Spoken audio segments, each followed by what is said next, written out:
Lefi, Eswede, Ayalela Mema. Deus é fiel, aleluia, amém? Eu quero tratar o tema que está no Salmo 139, dessa onisciência, como a onipotência é o que ninguém escapa da onipresença de Deus. Por que eu estou falando isso?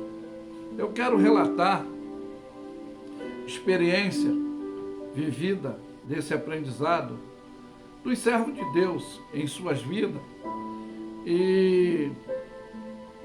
Mas a angústia e a amargura, confrontos, constrangimentos, humilhações que eles passaram e temos que passar, e depois eu vou pontuar e vou exemplificar a história de alguns, principalmente do servo Davi, que é o relato desse salmo, que traz o esclarecimento. E diz aqui o Salmo 139: O Senhor, tu me sondas e me conheces. Tu conheces o meu assentar, o meu levantar. De longe entendes o meu pensamento. E cerca-me o meu andar e o meu deitar, conhece todo o meu caminho. Sem que haja uma palavra na minha língua, eis que o Senhor tudo conhece. Tu me cercaste em volta e puseste sobre mim a tua mão. E tal ciência para mim é maravilhosíssima. É tão alta que não posso atingir. Para onde irei eu do teu espírito, ou para onde fugirei eu da tua face? Se eu subir ao céu, tu estás ali.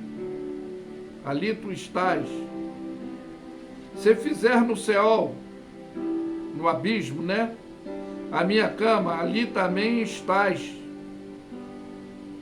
E se tomar as asas da alva e habitar nas extremidades do mar, até ali a tua mão me guiará, a tua destra me susterá. E se disser que nem ainda as trevas me esconde de ti, nem a noite resplandece como o dia, as trevas como a luz, que são para ti as mesmas coisas.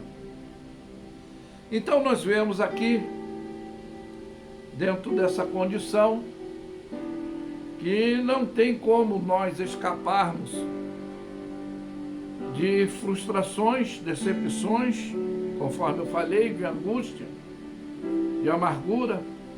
Jesus, ele deixa bem claro no seu legado, trazendo para o nosso ensinamento, no nosso ministério, foi: no mundo tereis aflição, mas ele decreta: teremos que ter, e dever de ter, de buscar, de agir com esse bom ânimo.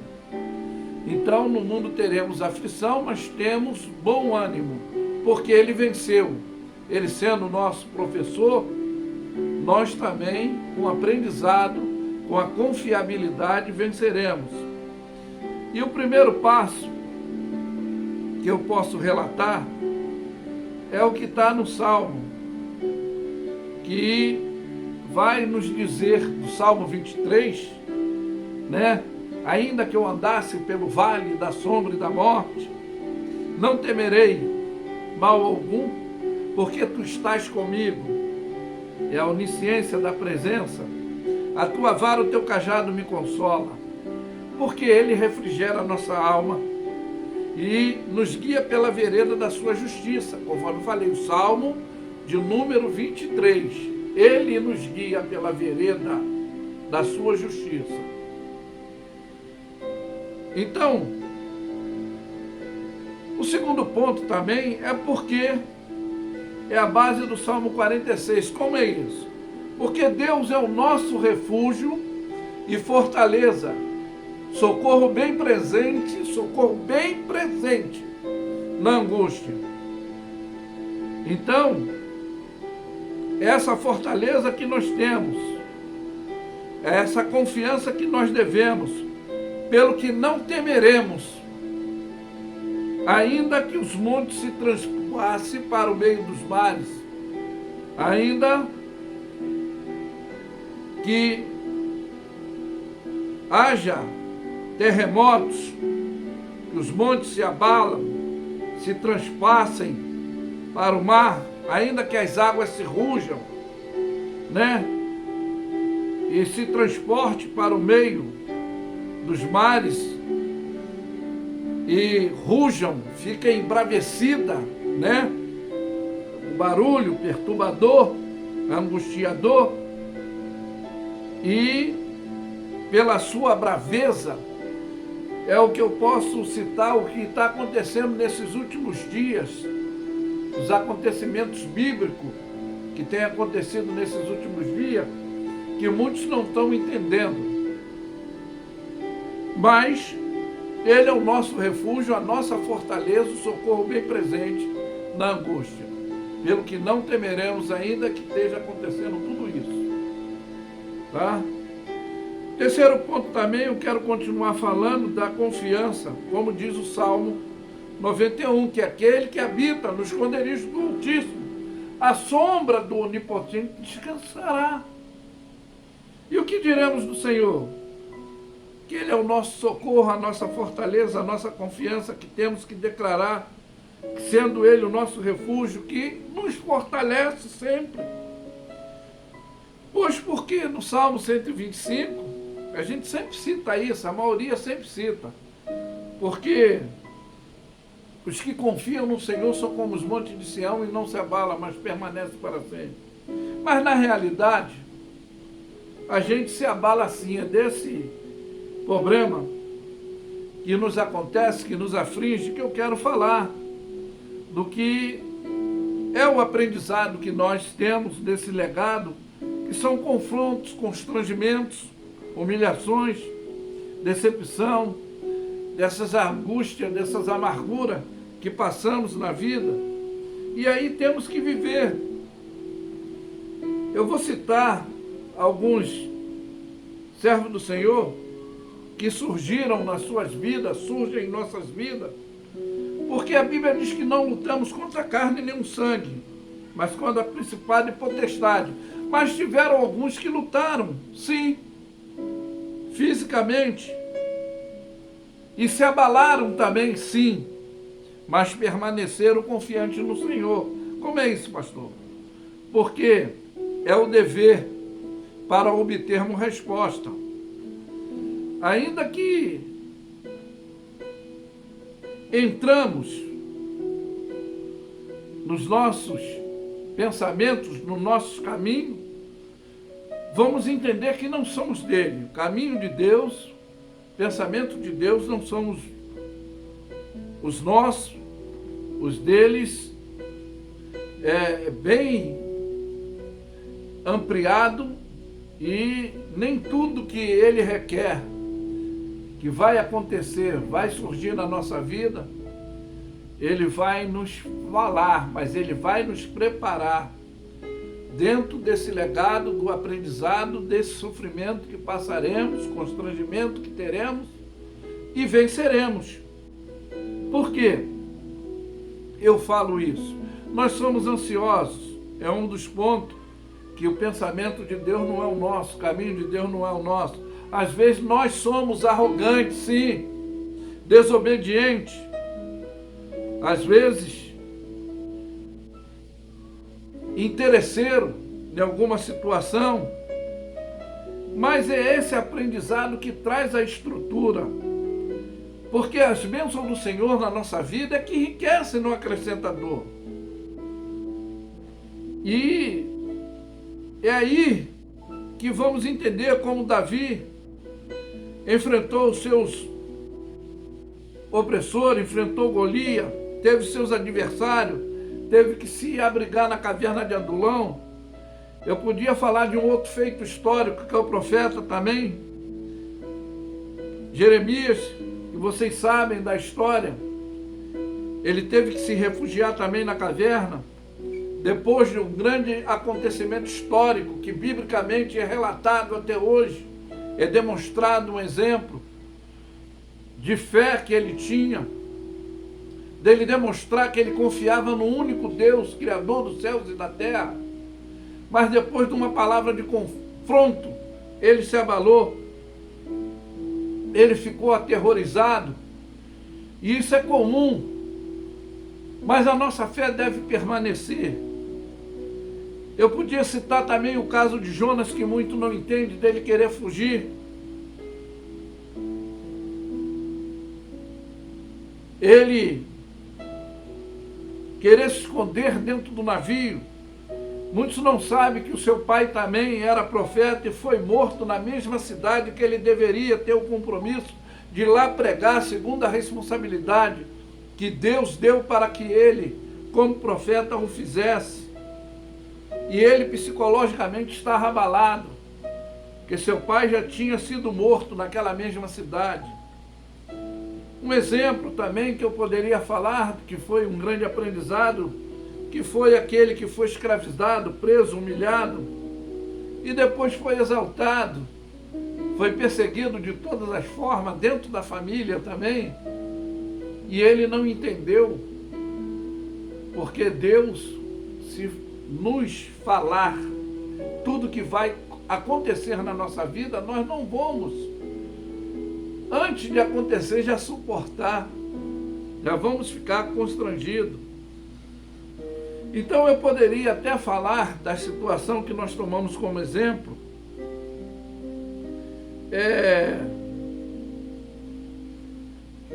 Eu falei do caso do profeta Jeremias, mas o profeta Elias é que se abrigou na caverna. Eu troquei aqui. O profeta Jeremias é a mesma situação que aconteceu com Jó. Ele ficou tão abalado, tão constrangido, que eles amaldiçoaram o dia do seu nascimento. Eles não queriam que esse relato tivesse acontecido, mas foi necessário. O capítulo 3 de Jó relata, aqui no versículo 1, 2 e 3, depois eu vou pular para o 11 a 13, e depois vou ler o 25 e o 26, que são situação que constrangiu, abalou ele, mas ele permaneceu firme na fé, seguindo e teve a vitória. O final foi da sua vitória. Aqui diz, depois disso abriu Jó a boca e amaldiçoou o seu dia. E Jó falando disse, pereça o dia em que nasci, e a noite em que se disse, foi nascido um homem. Versículo 11. Porque não morri, eu na madre, e saindo do ventre não expirei. Porque me receberam os joelhos, e porque os peitos para que me amamentassem. Porque já agora estaria em repouso, dormiria, e então haveria repouso para mim, descanso para mim. E ele faz uma declaração aqui do seu terror, do seu temor, de tudo que pode acontecer, e aconteceu na vida dele, que ele não entendeu que o agir de Deus em nossas vidas, ele é frequente, dentro dessa onisciência, onipresença e onipotência, que agindo ele, quem impedirá? Quem somos nós para mudar os passos de Deus, para o procedimento nosso? E ele diz aqui, porque o que eu temia me veio, e o que eu receava me aconteceu. E nunca estive descanso, nem assosseguei, nem repousei, mas veio sobre mim perturbação. Era esse abalo psicológico que ele estava convivendo, e nós sabemos no final da história que foi-lhe restituído tudo 10 vezes mais do que antes ele possuía, e teve que perder para ter esse aprendizado, né? Já no caso do profeta Jeremias, conforme eu falei, ele também passou por tudo isso. Aqui no capítulo 20, vou pegar do versículo 11 em diante, ele vai relatar assim: mas o Senhor está comigo como um valente terrível, por isso tropeçaram os meus perseguidores e não prevaleceram. Ficaram muitos confundidos, como não se houvessem prudentemente, e terão uma confusão perpétua que nunca se esquecerá. É a declaração dele. Aí ele diz: tu, pois, Senhor dos exércitos, que prova o justo, olha bem, e vês o pensamento e todo o coração, veja eu a tua vingança sobre eles, pois te descobri a minha causa. Aí ele diz: cantai o Senhor, louvarai o Senhor, pois me livrou a alma dos necessitados da mão dos malfeitores. E ele diz agora, reclamando: maldito o dia em que nasci, o dia em que minha mãe me deu a luz. Não seja bendito, não seja um dia alegre, feliz. Ele está amaldiçoando o dia que ele nasceu, devido tudo o que ele passou, deveria passar. E ele diz: maldito o homem que deu as novas, deu a notícia ao meu pai, dizendo: nasceu um filho, alegrando-se com isso grandemente, ou seja, alegria quando recebeu a notícia. Mas ele diz: e seja esse homem como a cidade que o Senhor destrói, sendo que se arrependesse e ouça ele o clamor pela manhã e o tempo ao meio-dia, o alarido, né, do seu alarido. Aí ele vai e fala: por que não me matou dentro da madre de minha mãe? Mas foi eu e não fui à sepultura, ou não ficou grávida perpetuamente, ou seja, porque ele nunca nasceria, né? Por que saí da madre para ver esse trabalho e essa tristeza, para que se consuma os meus dias na confusão? Então ele quer ter o esquecimento desse constrangimento que ele teve, todo esse sofrimento que ele teve que passar. Ele quer banir, ele não quer que isso fique latente na vida dele, né? E é por isso que eu posso falar também do maior sofredor, que foi aquele que foi designado cordeiro morto antes da fundação do mundo, né?